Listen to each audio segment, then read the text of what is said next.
All right, this is a banded bench knee warm up. So this exercise is really great for when bending your knee or getting down into higher amounts of knee flexion, irritate your knee. Essentially what we're gonna do is we're gonna use your hamstrings to really warm up your knee and sort of grease things up. Sounds kind of silly, but we're gonna give it a go. So you need ideally a bench or the floor to lie down on top of. Bench or like a chair works a little bit better, and I'll tell you why in a moment. We also need a band. So I've got a band here that has 2 knots around it.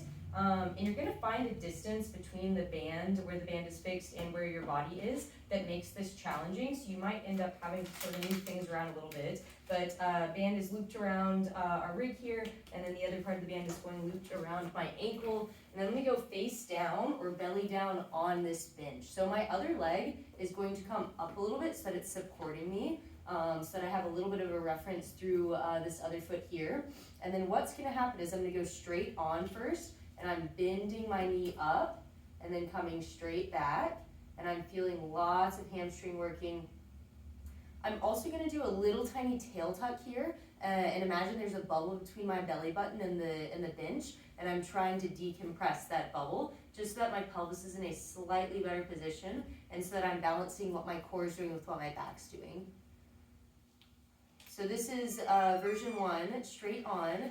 Version 2 is we're gonna add a little bit of a tibial rotation or a shin twist into this. So what's gonna happen is at the top here, you're going to rotate your whole foot and your whole shin below your knee inward, and we're gonna do that same pull. So we're warming up the different sides of the hamstrings now, and also asking for some rotation below the knee.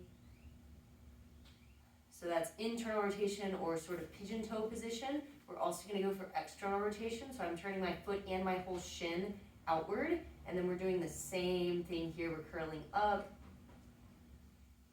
And now I'm really feeling the outside of my hamstring working since I'm rotated outward. The last version that we're going to do here is a catch and hold. So this one's a little bit more dynamic, but what's going to happen is we're starting with leg relatively straight out.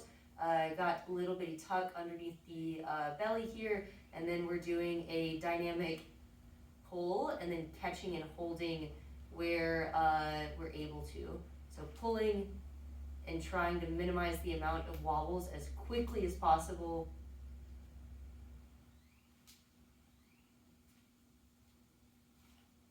And that is our banded bench warm up for the knee.